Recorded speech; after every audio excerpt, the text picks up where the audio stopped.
Apoio. Eu sou Cláudia e este é mais um programa da série Sem Segredos. O tema de hoje é epilepsia e seus desafios.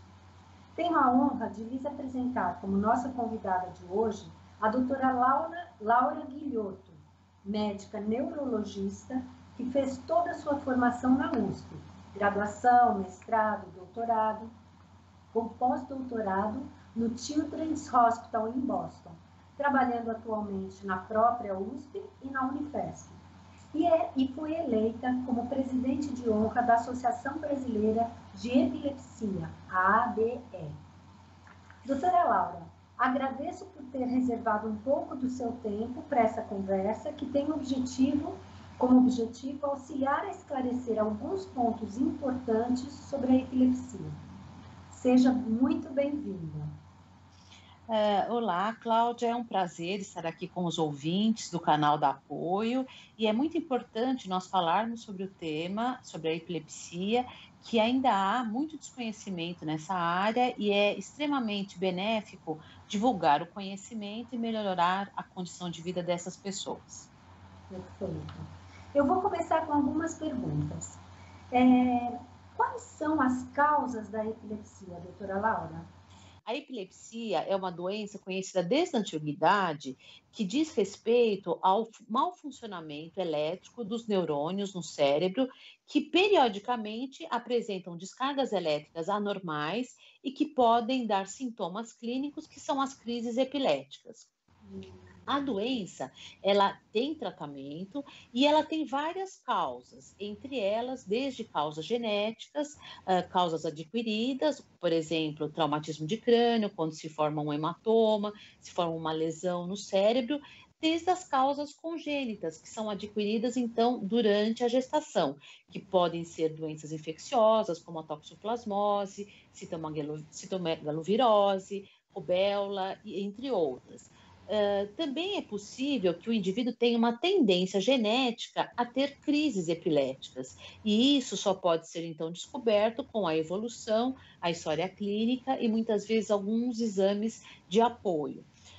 Mas não é uma única causa da doença. Existem várias etiologias, que nós chamamos, várias causas, de acordo com a idade do paciente, algumas são mais frequentes. Por exemplo, nos idosos, principalmente atualmente, em que a longevidade é maior das pessoas, nós vemos mais casos que são relacionados a acidentes vasculares encefálicos, a processos expansivos, a áreas isquêmicas, que levam à recorrência de crises epiléticas nesses indivíduos. Nas crianças, são causas mais diversificadas, como eu falei, desde causas genéticas, que são determinadas por alguma alteração ou no DNA, ou até em algum cromossomo, por exemplo, como a síndrome de Down, que nós sabemos que tem um cromossomo a mais, e que essas pessoas têm mais chance de terem crises epiléticas. Então, são várias as causas que fazem com que o cérebro apresente algumas células que disparam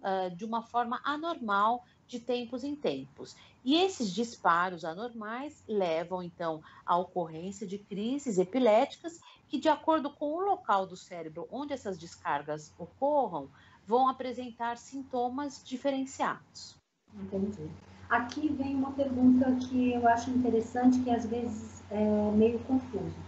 Crise epilética e crise convulsiva é a mesma coisa? Então, Cláudia, crise convulsiva é um tipo de crise epilética e é a mais conhecida pela população em geral. A crise convulsiva, às vezes a gente nem usa tecnicamente esse termo, porque ele é um pouquinho complicado, às vezes ele pode confundir. Mas é uma crise em que o indivíduo ele tem um enrijecimento dos músculos, geralmente ele dá um grito até no início, e depois, por causa da falta de oxigenação, porque ele contrai toda a musculatura da orofaringe, ele tem uma hipertonia, que nós falamos, que é um enrijecimento dos músculos, ele depois se debate, porque são movimentos ritmados dos membros, e às vezes a liberação de urina e até mordedura de língua, a pessoa pode cair, há perda da consciência. Essa é a convulsão, que tecnicamente a gente chama de crise tônico-clônica. E essa convulsão, ela pode se originar de uma crise mais focal, que nós falamos, que é originada numa única área do cérebro, ou ela pode ter um início que já dá a impressão de ser bilateral dos dois lados, uma crise que nós falamos generalizada. Então, dependendo do tipo de crise, há várias nomenclaturas dessas crises. Crises focais, que se originam numa área do cérebro, e as crises, então, consideradas generalizadas, que se originam, então, bilateralmente em redes que têm uma representação bilateral. E a convulsão é a mais conhecida, que é essa que o indivíduo, então, ele fica rígido, se debate, ele tem uma liberação de saliva e, às vezes, da urina também, e ele cai e pode se machucar. Então, ao mesmo tempo, além de todos os riscos físicos que podem, então, serem vistos nessas crises, que o paciente cai, pode se machucar, existe também o estigma, porque ela é a que é mais conhecida pela população e que muitas vezes o indivíduo não sabe nem o que fazer quando ele está acompanhando a pessoa que tem a crise. Então, por isso que ela é a mais conhecida. Uhum.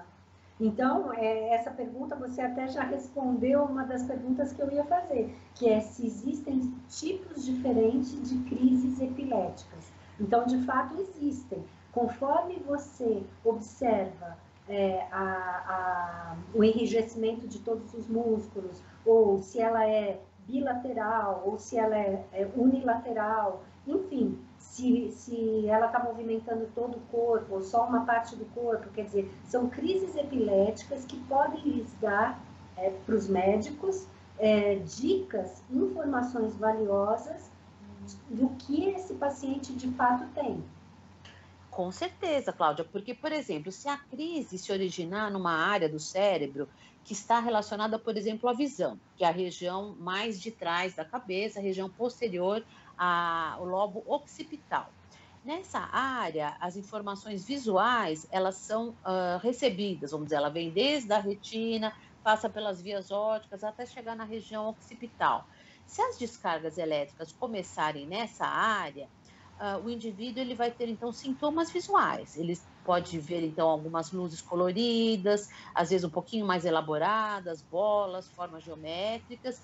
E quando aquelas descargas se esparramam, vamos dizer assim, se espraiam para outras áreas do cérebro, o indivíduo ele pode perder a fala, ele não consegue falar, ele esquece o que aconteceu naquele momento, quando vai para as áreas temporais.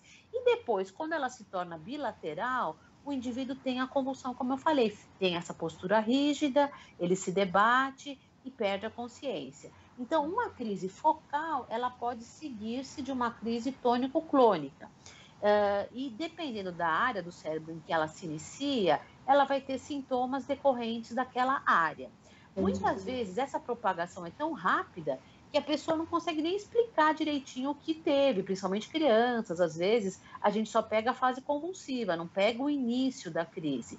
Mas é muito importante que a gente saiba como é o início da crise, porque o tratamento vai ser diferente. As medicações que são usadas, elas são diferentes de acordo com o início da crise, com o tipo de crise que o indivíduo tenha. Então, é muito importante que a gente saiba isso também. Entendi. E você tem alguma ideia de quantas pessoas têm epilepsia no nosso país? Então, aproximadamente, a gente sabe que são, dependendo dos estudos epidemiológicos, em torno de 1 a 2% da população mundial teria epilepsia, né? Países que são mais carentes, que têm de baixa renda, de média renda, eles têm uma prevalência maior, ou seja, tem mais casos, porque existe mais problemas médicos, né? Então, por exemplo, doenças infecciosas, acidentes de automóvel, e com isso se faz, então, com que haja mais causas de lesões cerebrais, tá? Então, vamos estimar que seria de 1,5% a 2%, depende muito do estudo epidemiológico que seja feito.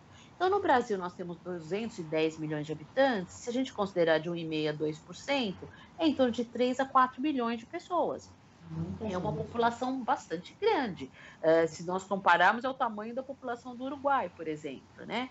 Só que nem todos vão ter formas graves. Alguns acabam tendo, na verdade, a maioria, 2/3 dos pacientes, tem formas que são mais de fácil tratamento medicamentoso, que com 1 ou 2 medicações o indivíduo para de ter crises e Fica após alguns controlado. anos pode até tirar a medicação de acordo com a evolução médica. E claro, é o médico que vai fazer isso, né?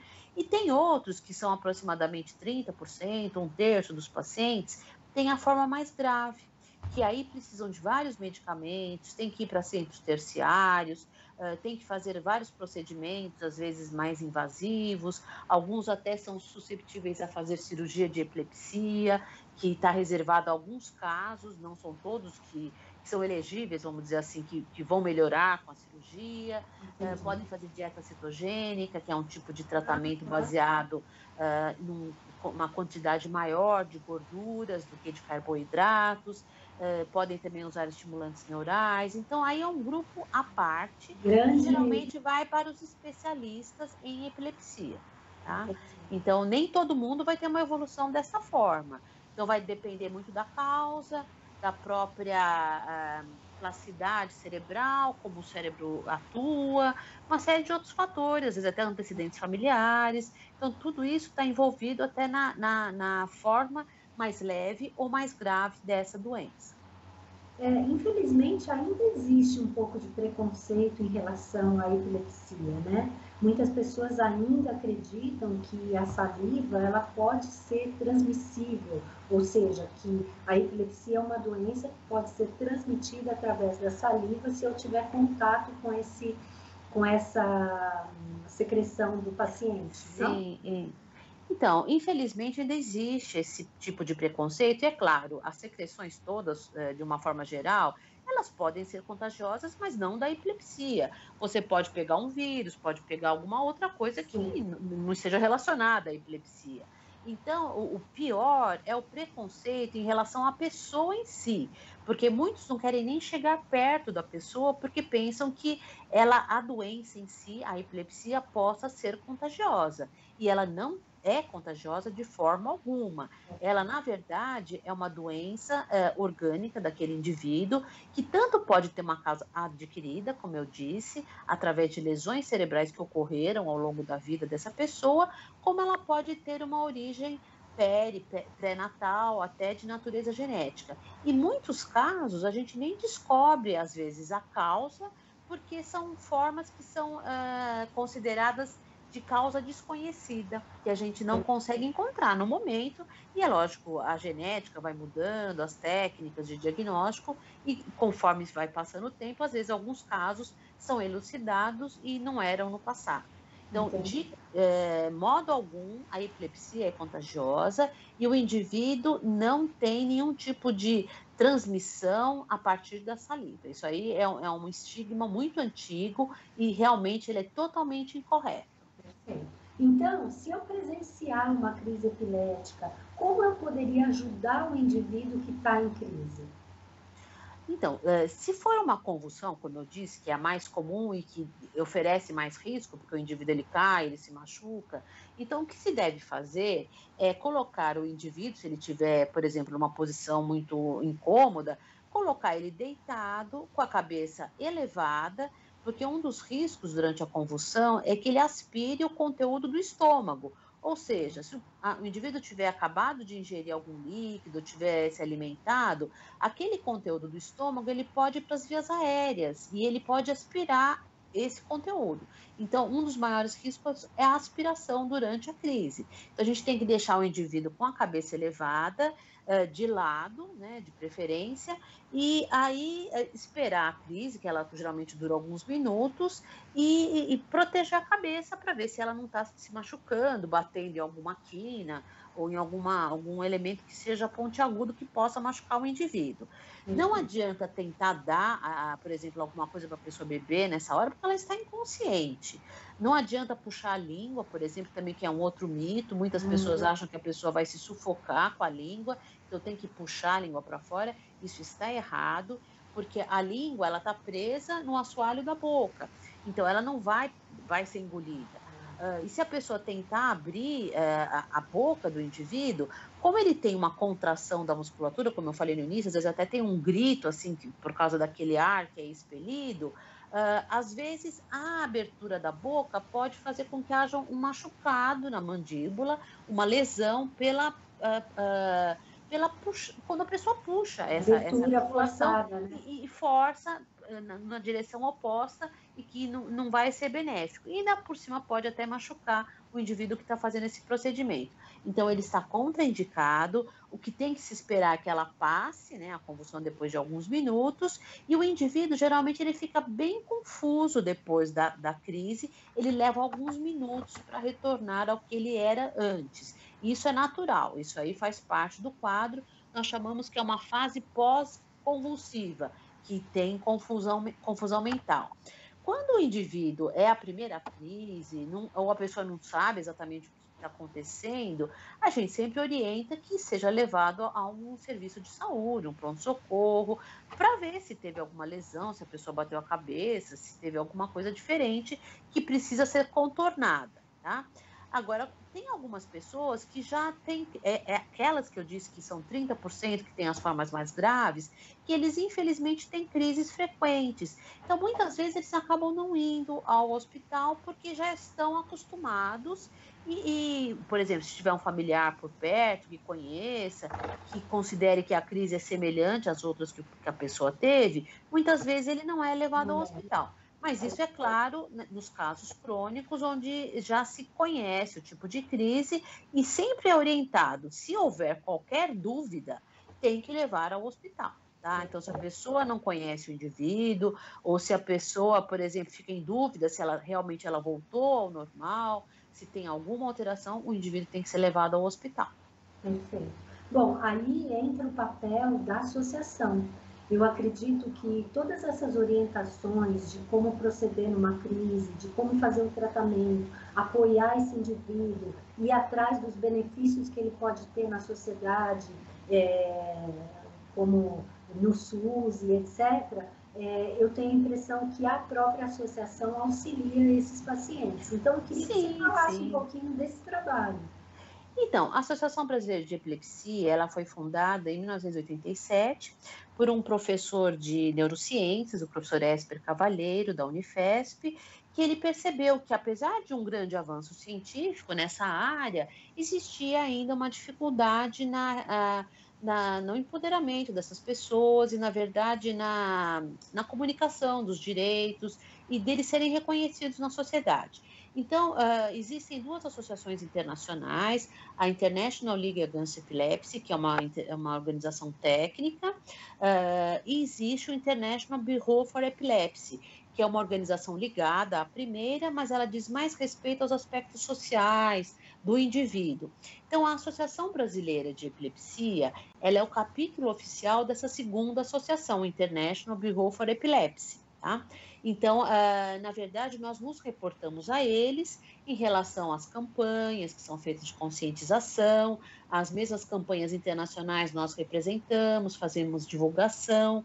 Então, é um trabalho assim em conjunto com outras associações que existem no Brasil também, em relação a se divulgar o conhecimento da epilepsia, assim como diminuir o preconceito através da informação adequada, se falando do que é possível fazer nesses casos e que é uma doença como muitas outras, que tem tratamento, que a pessoa ela vai melhorar a situação se ela tomar medicamentos corretamente e, infelizmente, alguns casos mais graves, eles são de difícil controle, que muitas vezes impossibilitam algumas atividades, por exemplo, direção de veículos, quando a pessoa tem muitas crises, o que não pode ser feito também ser piloto de avião, por exemplo, a gente sabe que não pode, algumas atividades em altura, né? Então, por exemplo, trabalhadores da construção civil que ficam em lugares muito altos, também não isso é proibido.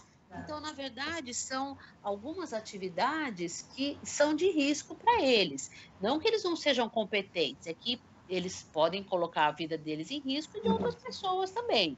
Mas isso é só em algumas funções específicas, porque a princípio eles podem fazer qualquer atividade, né? E a gente sabe que existem muitos expoentes famosos que tinham epilepsia e que foram brilhantes, né? Apesar de terem uma doença crônica que tem estigma, que tem dificuldades, né?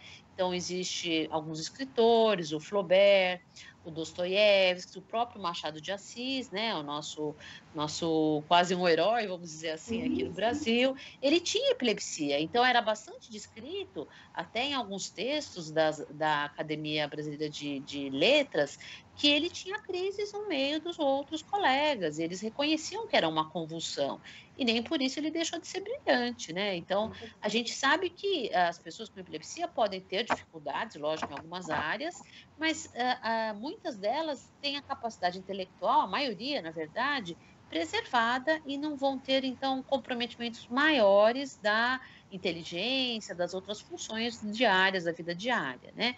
Então, a associação, ela trabalha nesse sentido, em termos da divulgação e, na medida do possível, lógico, porque é uma organização não governamental relativamente pequena, né? Ela ajuda, através das mídias sociais, a informar o tratamento, quais são as opções, onde que existe. A gente sabe que o SUS ele tem uma rede de apoio, né, de atendimento, existem medicamentos que são, então, disponibilizados nos postos de saúde, há alguns medicamentos de alto custo, que também são disponibilizados em centros, né, já mais de referência, por exemplo, em várias cidades, né, a gente sabe que existe uma rede de suporte a esses indivíduos, mas infelizmente existem algumas falhas em alguns momentos, por falta de medicação, às vezes os profissionais que não estão capacitados a atender, muitas vezes neurologistas não estão na rede pública. Existem muitos, mas às vezes não são suficientes. Então, apesar de ter uma oferta do que deveria ser feito de uma forma adequada, a gente sabe que tem ainda dificuldade em várias áreas, principalmente em regiões mais rurais, né, em regiões mais distantes.